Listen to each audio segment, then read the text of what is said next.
Assalamualaikum warahmatullahi wabarakatuh. Izin memperkenalkan diri, nama saya Nuricana Palimpianti dari kelas D dengan NIM 2250191163. Di sini saya akan menjawab beberapa pertanyaan yang telah dilampirkan di modul untuk tugas sebelum praktikum pada bab pelayanan kefarmasian. Pertama-tama, di sini saya akan menjelaskan terlebih dahulu tentang apa sih pelayanan kefarmasian itu. Nah, pelayanan kefarmasian ini merupakan suatu kegiatan yang dilakukan oleh apoteker atau tenaga kefarmasian lainnya yang berkaitan dengan penyediaan, pengelolaan, dan penggunaan obat-obatan terhadap pasien dan bertanggung jawab langsung kepada pasien untuk mencapai hasil yang pasti untuk kehidupan pasien yang lebih baik lagi. Selanjutnya, saya akan menjawab pertanyaan yang ada di dalam modul mengenai tugas sebelum praktikum. Yang pertama di sini saya akan membacakan soalnya terlebih dahulu. Pelajari alur atau proses dan formulir terkait pengelolaan sediaan farmasi, alat kesehatan, dan BMHP di sarana pelayanan kefarmasian. Sarana pelayanan kefarmasian itu ada 4. Yang pertama ada apotek, yang kedua puskesmas, yang ketiga ada rumah sakit, yang keempat yaitu klinik. Di sini saya akan menjelaskan terkait yang di apotek terlebih dahulu. Yang pertama, di apotek itu harus ada perencanaan, yang kedua pengadaan, yang ketiga penerimaan, yang keempat penyimpanan, yang kelima pemusnahan, yang keenam pengendalian, dan yang terakhir yaitu ada pencatatan dan pelaporan. Yang kedua yaitu pengelolaan sediaan farmasi, alat kesehatan, dan bahan medis habis pakai di puskesmas. Yang pertama yaitu ada perencanaan, yang kedua permintaan, yang ketiga penerimaan, yang keempat penyimpanan, yang kelima pendistribusian, yang keenam pengendalian, yang ketujuh pencatatan dan pelaporan, yang kedelapan ada pemantauan dan evaluasi. Yang ketiga yaitu di rumah sakit. Pada rumah sakit ini yang pertama kita pemilihan, yang kedua perencanaan kebutuhan, yang ketiga pengadaan, yang keempat penerimaan, yang kelima penyimpanan, yang keenam pendistribusian, yang ketujuh pemusnahan dan penarikan, yang kedelapan pengendalian, dan yang terakhir yang kesembilan yaitu administrasi. Yang keempat pada fasilitas kesehatan di klinik, yang pertama yaitu ada pemilihan, kedua perencanaan, yang ketiga pengadaan, keempat penerimaan, kelima penyimpanan, 6 pendistribusian, 7 pemusnahan dan penarikan, 8 pengendalian, 9 administrasi. Selanjutnya pada poin-poin tersebut di sini saya akan menjelaskan pengertiannya. Yang pertama pengertian dari pemilihan. Pemilihan merupakan suatu proses penetapan jenis sediaan farmasi, alat kesehatan, serta bahan medis habis pakai berdasarkan kebutuhan yang ada. Yang kedua yaitu ada perencanaan kebutuhan. Perencanaan kebutuhan ini merupakan proses perencanaan jumlah dan jadwal pengadaan sediaan farmasi, alat kesehatan, bahan medis habis pakai yang disesuaikan dengan hasil pemilihan untuk menjamin ketepatan jenis, jumlah, waktu, serta efisiensi penggunaan. Yang selanjutnya yaitu ada pengadaan. Pengadaan merupakan langkah-langkah yang dilakukan guna mewujudkan perencanaan kebutuhan menjadi tindakan nyata. Yang keempat yaitu tentang penerimaan. Penerimaan merupakan kegiatan yang dilakukan untuk memastikan bahwa jenis, spesifikasi, jumlah, mutu, waktu pengiriman, dan harga sesuai dengan yang tercantum dalam kontrak atau surat pesanan serta kondisi barang yang diterima oleh kita, baik secara fisik. Selanjutnya yaitu ada penyimpanan. Penyimpanan yaitu untuk menjaga mutu dan keamanan sediaan farmasi, alat kesehatan, bahan medis habis pakai sesuai dengan ketentuan kefarmasian termasuk aspek stabilitas, sanitasi, pencahayaan, kelembaban, ventilasi, serta klasifikasi jenisnya. Lalu ada distribusi.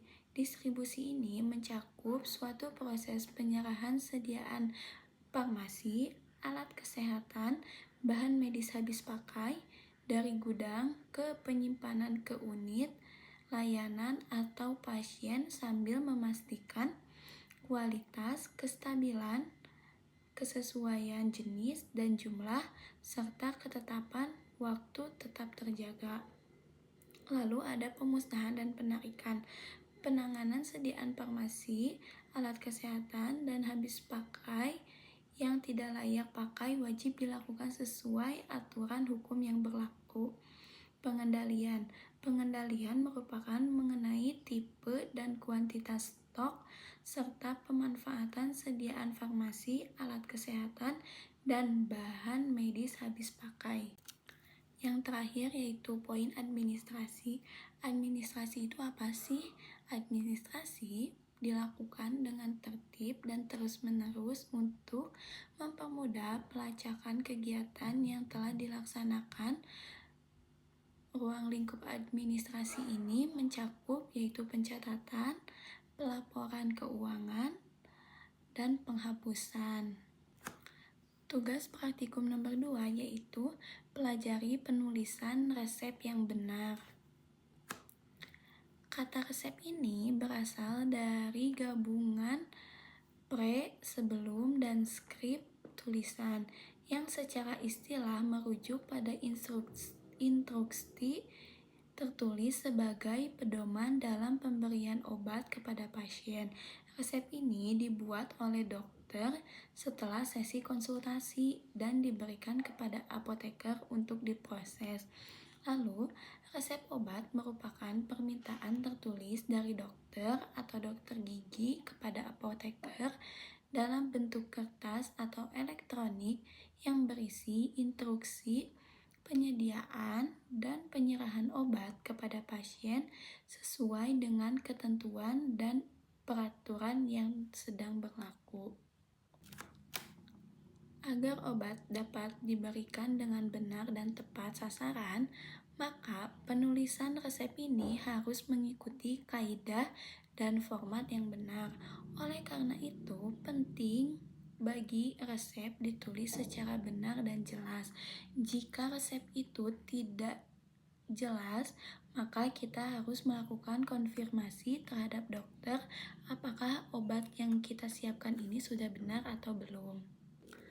Di sini saya akan memberikan manfaat resep yang benar, yaitu yang pertama yaitu untuk keamanan pasien. Memastikan bahwa pasien menerima obat yang tepat dengan dosis yang benar, meminimalkan risiko kesalahan obat atau medication error.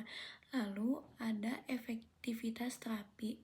Dosis yang tepat dan instruksi penggunaan yang jelas dapat menjamin hasil pengobatan yang optimal.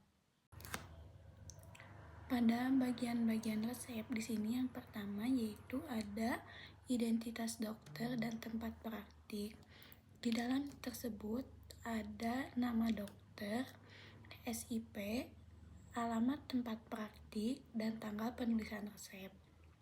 Yang kedua yaitu pada bagian identitas pasien yang meliputi ada nama, umur, jenis kelamin, berat badan untuk anak-anak, dan alamat jika dibutuhkan. Yang ketiga ada superskripsi. Di sini isinya yaitu ada tanda R atau RX dibaca resep atau ambillah, merupakan simbol resep yang menunjukkan awal perintah. Lalu yang keempat yaitu ada inskripsi atau formula obat. Di situ terdapat ada daftar bahan obat, bentuk sediaan, dosis, jumlah, serta aturan campuran bila ada. Yang kelima ada subskripsi atau instruksi kepada apoteker. Di situ isinya yaitu ada petunjuk pembuatan, bentuk sediaan, atau jumlah yang harus disiapkan. Bentuk sediaan ini bisa berupa tablet, sirup, dan yang lain-lain. Lalu ada signa atau petunjuk bagi pasien. Nah, isinya yaitu tentang aturan pakai obat, bagaimana cara penggunaannya, frekuensi, waktu, dan nama penggunaannya ditulis dengan jelas dan dapat mudah dipahami. Lalu yang terakhir ada tanda tangan dan nama dokter, ditulis dengan jelas, mencantumkan paraf atau tanda tangan dokter pada penulisan resep. Yang ketiga yaitu tugas sebelum praktikum. Dengan soalnya, pelajari cara melakukan pengkajian resep dan formulir yang terkait. Yang pertama, di sini saya akan menjelaskan tentang pengkajian resep. Pengkajian resep atau yang sering disebut dengan screening resep merupakan tahapan yang dilakukan oleh apoteker untuk mengevaluasi resep dari sisi administratif, farmaseutik, dan klinis sebelum obat disiapkan atau peracikan atau penyerahan obat kepada pasien. Di sini saya akan menjelaskan tujuan pengkajian resep. Tujuan dari pengkajian resep ini, yang pertama ada 4. Yang pertama yaitu memastikan terapi yang diberikan sesuai dan aman bagi pasien yang akan menggunakannya. Yang kedua, untuk mencegah terjadinya kesalahan dalam pemberian obat atau medication error. Yang ketiga, mendeteksi secara dini adanya masalah yang berkaitan dengan penggunaan obat atau drug-related problems atau masalah terkait obat. Yang keempat yaitu untuk menjamin bahwa penggunaan obat dilakukan secara rasional dan memberikan hasil yang efektif. Lalu selanjutnya yaitu tahapan pengkajian resep. Tahapan pengkajian resep ini ada 3. Yang pertama ada pengkajian administratif, yang kedua pengkajian farmaseutika, lalu ada pengkajian secara klinis. Di sini saya akan menjelaskan semuanya tentang tahapan pengkajian resep. Yang pertama yaitu pengkajian administratif. Administrasi yaitu yang pertama ada identitas pasien. Identitas pasien ini ada nama, umur, dan alamat. Yang kedua, tanggal penulisan resep. Yang ketiga, ada identitas dokter, meliputi nama dokter, nomor SIP atau surat izin praktek. Yang ketiga, tanda tangan dokter.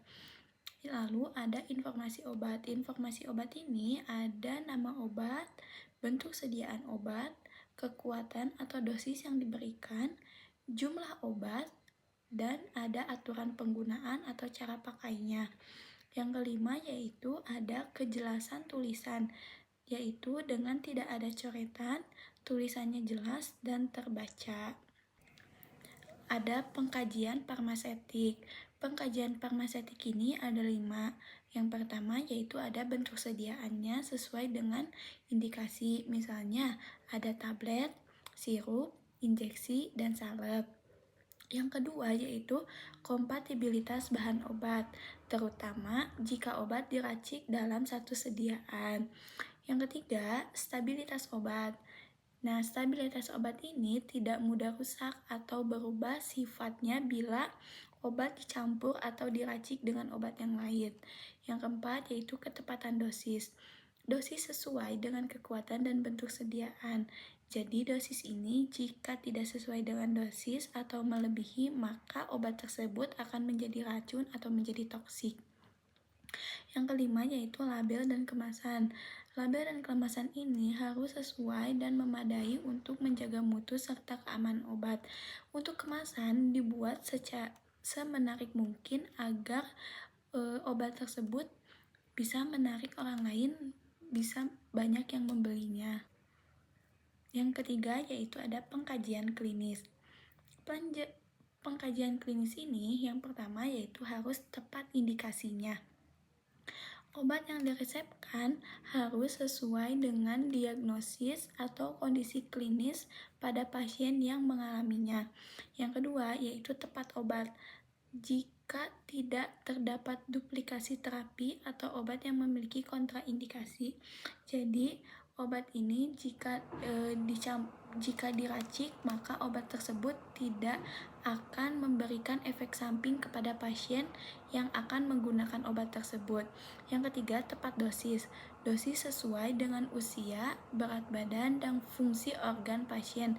Misalnya pada ginjal dan hati.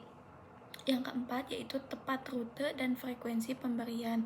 Jalur pemberiannya bisa secara oral, injeksi, dan lain-lain, dan frekuensinya sesuai dengan kebutuhan klinis pasien. Selanjutnya, tidak ada interaksi obat-obat atau obat makanan. Obat yang diresepkan tidak menimbulkan interaksi yang membahayakan atau menurunkan efektivitas. Yang keenam yaitu pertimbangan alergi dan efek samping. Memastikan pasien tidak memiliki riwayat alergi terhadap obat yang diresepkan dan mempertimbangkan potensi efek samping.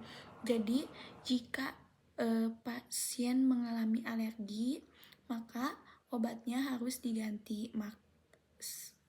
Jadi, apoteker ini harus bertanya kepada pasien apakah pasien tersebut memiliki alergi terhadap obat atau tidak.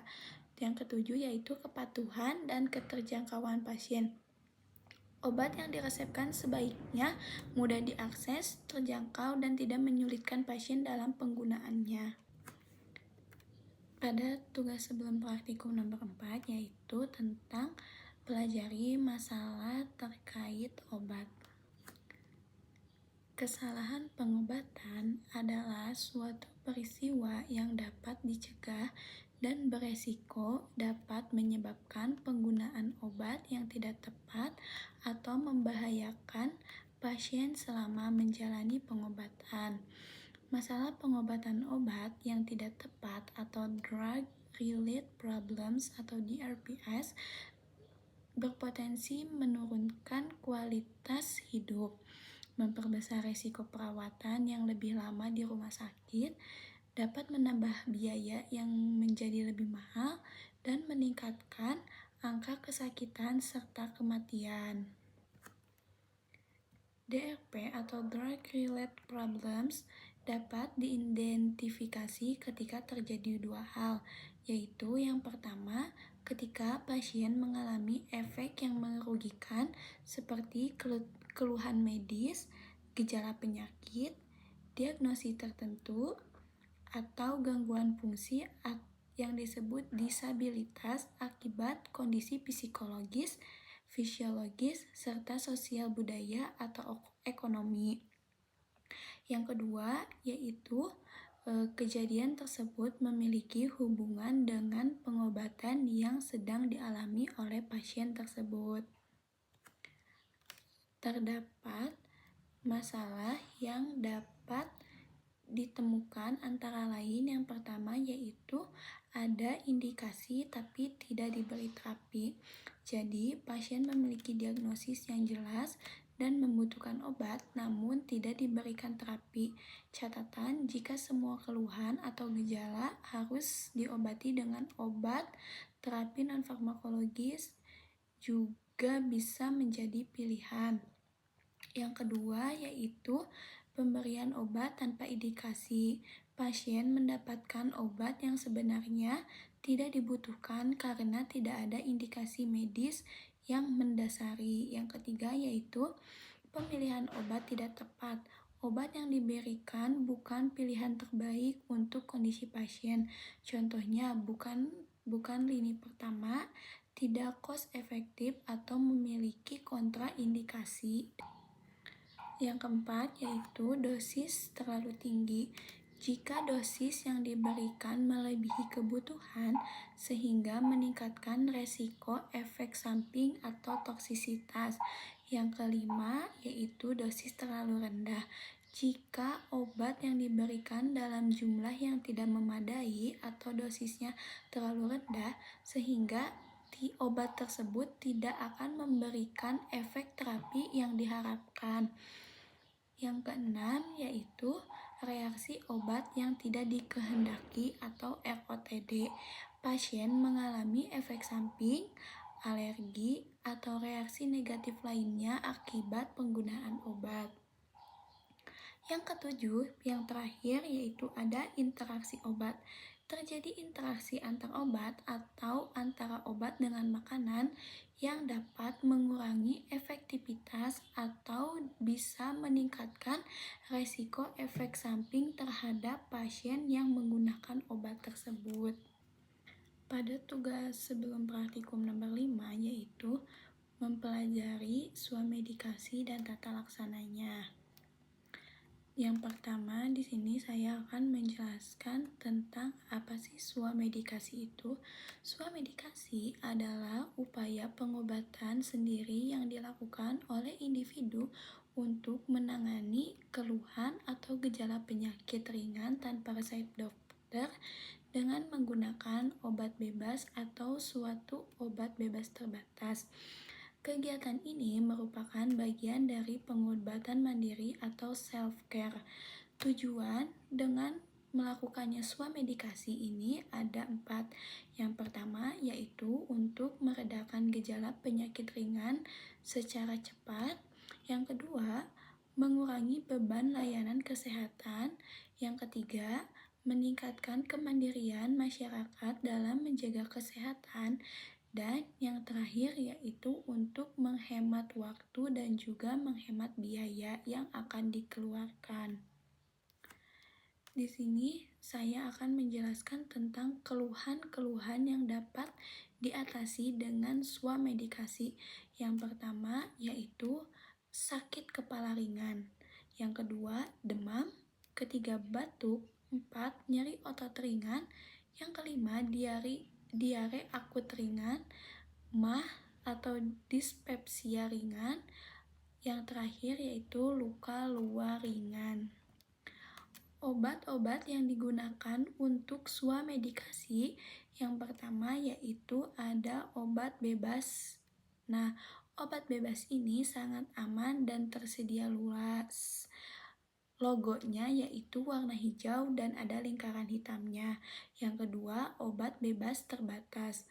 Obat bebas terbatas ini agak aman disertai peringatan khusus. Jadi ada peringatan untuk obat bebas terbatas ini. Logonya yaitu berwarna biru dan dilingkari oleh warna hitam. Yang ketiga, obat wajib apotek. Obat wajib apotek ini dapat diserahkan oleh apoteker tanpa resep untuk jumlah yang tertentu. Dan obat wajib apotek ini obat yang terjual di apotik. Yang terakhir yaitu obat tradisional. Obat tradisional ini merupakan bahan alami yang diyakini berkhasiat. Di sini saya akan menjelaskan tentang tata laksana swamedikasi. Yang pertama yaitu pengkajian pasien. Nah, apoteker perlu melakukan wawancara singkat untuk menggali informasi dengan metode WWHAM. Who, what, how long, action taken, medication. Kalau who itu penjelasannya yaitu siapa yang sakit, usia, jenis kelamin, serta kondisi khusus. What, apa gejala atau keluhan yang dialami oleh pasien tersebut. How long itu sudah berapa lama keluhan itu berlangsung atau dialami oleh pasien tersebut. Yang action taken, sudah melakukan tindakan atau mengkonsumsi obat apa sebelumnya. Medication yaitu apakah sedang mengkonsumsi obat lain. Tata laksana swamedikasi yang kedua yaitu menentukan apakah swamedikasi sesuai. Jika keluhan ringan dan tidak berbahaya, swamedikasi dapat diberikan. Jika ada tanda bahaya atau gejala memburuk, pasien tersebut harus dirujuk ke dokter. Yang ketiga yaitu ada pemilihan obat yang tepat. Gunakan obat bebas atau obat bebas terbatas. Sesuaikan dengan usia pasien, kondisi pasien, dan keluhan yang dialami oleh pasien tersebut. Yang keempat, tata laksana swamedikasi yaitu pemberian informasi dan edukasi. Apoteker wajib memberikan informasi meliputi nama dan dosis obat, cara penggunaan, dan lama penggunaan obat. Yang ketiga yaitu efek samping yang mungkin muncul ketika memakan obat tersebut. Yang keempat, kapan harus ke dokter bila gejala tidak membaik. Biasanya apoteker memberikan informasi tersebut 3 hari setelah makan obat tersebut. Jika tidak ada reaksi atau tidak ada efek yang diberikan oleh obat tersebut, maka kita harus berkonsultasi kepada dokter. Yang kelima yaitu tentang pemantauan efektivitas dan keamanan. Jika pasien datang kembali, lakukan evaluasi keberhasilan terapi.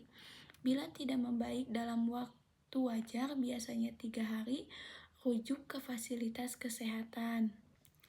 Resiko swamedikasi tanpa pendampingan yaitu penggunaan obat tidak tepat indikasi, interaksi obat yang tidak disadari, resiko efek samping atau alergi, penundaan diagnosis penyakit serius. Selanjutnya yaitu apa sih peran apoteker di dalam swamedikasi ini? Apoteker ini berperan untuk memberikan informasi yang akurat dan tidak menyesatkan untuk pasien, membantu pasien memilih obat yang sesuai dengan keluhannya, mencegah penggunaan obat yang tidak rasional, dan terakhir yaitu merujuk pasien bila gejala tidak sesuai dengan swamedikasi. Soal nomor 6 yaitu mempelajari tata laksana penyakit degeneratif, parameter klinik, efek samping yang perlu diperhatikan, dan pelajari cara mengisi formulir tersebut. Yang pertama di sini saya menjelaskan tentang penyakit degeneratif. Penyakit degeneratif adalah kondisi kronis yang disebabkan oleh penurunan fungsi organ atau tubuh secara bertahap akibat proses penuaan, gaya hidup, atau faktor genetik. Contoh penyakit degeneratif yang pertama ada diabetes mellitus atau DM, hipertensi, dislipidemia, penyakit jantung koroner, osteoartritis, penyakit Alzheimer, gangguan ginjal kronik. Tata laksana penyakit degeneratif yaitu ada terapi farmakologis menggunakan obat-obatan sesuai guideline. Contohnya antihipertensi, insulin, statin, dan lain-lain. Lalu ada penyesuaian dosis berdasarkan kondisi pasien yaitu bergantung kepada usia, fungsi ginjal atau hati. Yang kedua yaitu ada terapi non-farmakologis yaitu memodifikasi gaya hidup dengan cara melakukan diet, olahraga, berhenti merokok. Yang selanjutnya yaitu edukasi pasien, pentingnya kepatuhan minum obat, lalu kontrol stres dan manajemen mental emosional. Parameter yang harus dimonitor pada penyakit degeneratif yaitu pada diabetes mellitus, gula darah puasa, 2 jam postprandial, HbA1c. Yang kedua yaitu pada penyakit hipertensi, pada tekanan darah dan denyut nadi. Yang ketiga, dislipidemia, ada kolesterol total, LDL, HDL, dan trigliserida. Pada penyakit gagal ginjal kronik yaitu GFR, kreatinin serum, BUN, BUN, elektrolit. Pada penyakit jantung koroner EKG, troponin, tekanan darah, dan lipid panel. Pada osteoartritis yaitu ada ronsen sendi, skala nyeri atau VAS, VAS, dan mobilitas. Pada Alzheimer, mini mental state exam atau MMSE, dan fungsi kognitif. Efek samping obat yang perlu diperhatikan. Golongan obat pada hipertensi atau ACI/ARB. Efek sampingnya yaitu hipotensi, batuk, gangguan elektrolit. Pada statin, nyeri otot, peningkatan enzim hati. Metformin, gangguan GI, asidosis laktat, itu efek sampingnya jarang. Lalu ada insulin, hipoglikemia. NSAID pada OA atau osteoartritis yaitu tukak lambung dan gangguan ginjal. Diuretik, hipokalemia dan dehidrasi. Antidementia atau donepezil, mual, bradikardia, dan insomnia. Mungkin cukup sekian yang dapat saya sampaikan. Terima kasih. Wassalamualaikum warahmatullahi wabarakatuh.